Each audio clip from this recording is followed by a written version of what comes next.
Bill కలెక్టర్లకు గృహజ్యోతి కష్టాలు, ఉద్యోగాలకే ఎసరు, వీధుల పాలవుతున్న కుటుంబాలు, ప్రత్యామ్నాయాలు చూపాలని చెప్పేసి TSU EEU డిమాండ్.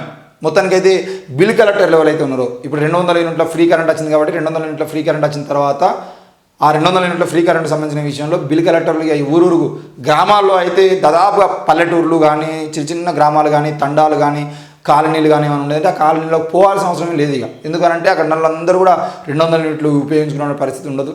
50 యూనిట్ల నుండి 100 యూనిట్లు కాల్చుకునేటువంటి అవకాశం ఉంటుంది. ఎందుకంటే పొద్దున లేచి తయారయ్యారంటే పనులకు పోయేటోళ్ళు మళ్ళీ ఏదో సాయంత్రం కూడా వచ్చి ఇంత తిండి వండుకొని ఇంత తిని సపరేట్గా వండుకుంటారు. వాళ్ళు వాడుకుంటూ గంట సేపు పొద్దున గంట సేపు సాయంత్రం లైట్ వేసుకుంటారు, రాత్రి అంతా ఫ్యాన్ వేసుకుంటారు. గంతే తప్పించి వాళ్ళ గుడిసెల్లో కరెంటే ఉండదు. కాబట్టి ఈరోజు బిల్ కలెక్టర్లు ఎవరైతే ఉన్నారో ఆ బిల్ కలెక్టర్లు ఎవ్వరు కూడా ఉపాధి లేకుండా రోడ్డున పడే అవకాశం ఉంది. కాబట్టి వాళ్ళకు కూడా తప్పకుండా ప్రభుత్వం ఒక మార్గాన్ని చూపించాల్సిన అవసరం ఉంది అని చెప్పేసి అయితే వాళ్ళు డిమాండ్ చేస్తున్నారు. తప్పకుండా ప్రభుత్వం, ఎందుకంటే మొన్న ఆర్టీసీలో ఫ్రీ ఇచ్చేది ఉంటే ఆటో డ్రైవర్ల పరిస్థితి ఆగమైంది అన్నట్టుగానే ఈరోజు మీరు తీసుకొచ్చేటువంటి ఒక్కో పథకం వెనకాల ఎవరన్నా ఇబ్బంది గురైతే వాళ్ళకి సంబంధించిన విషయంలో కూడా నిర్ణయాలు తీసుకోవాలి. వాళ్ళకి సంబంధించిన విషయంలో కూడా ఉపాధికి సంబంధించిన విషయంలో ఒక నిర్ణయం తీసుకుంటే బాగుంటుందని చెప్పేసి మేము కోరుతున్నాం.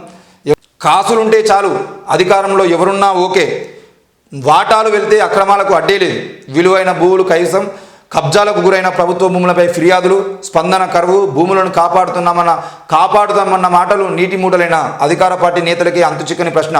అధికారంలో ఏ ప్రభుత్వం ఉందన్నది కాదు, ఆ ప్రభుత్వంలోని పెద్దలు తమ కన్నుసన్నులో ఉంటే చాలు అన్న చందంగా రియల్ ఎస్టేట్ వ్యాపారుల వ్యవహారం కొనసాగుతుంది. గత ప్రభుత్వంలో పెద్దల అండతో విలువైన ప్రభుత్వ భూములను కబ్జా పెట్టిన వారు ఇప్పుడు ఆ భూములను కాపాడుకోవడానికి ప్రస్తుత అధికార పార్టీలో ఉన్న వారికి ఎరవేస్తున్నారు. ప్రభుత్వ భూములను కబ్జాదారుల చెర నుంచి కాపాడుతామన్న అధికార పార్టీలోని కొంతమంది ముఖ్య నేతలను బడాబాబులు కాసులతో కబ్జా చేస్తున్న పరిస్థితి నెలకొంది. కాసుల మాయలో పడి వారు ప్రభుత్వాన్ని మాయ చేస్తున్నారన్న ఆరోపణలు వినిపిస్తున్నాయి.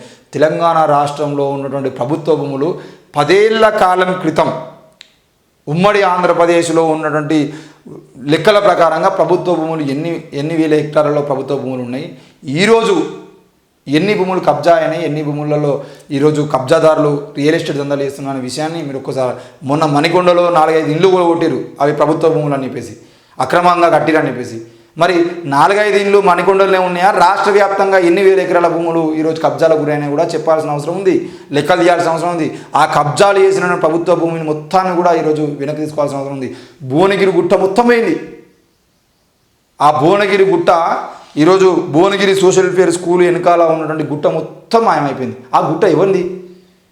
ఆ గుట్ట ఎవరిదని చెప్పేసి ఈరోజు అక్కడ రియల్ ఎస్టేట్ దందా జరుగుతుంది.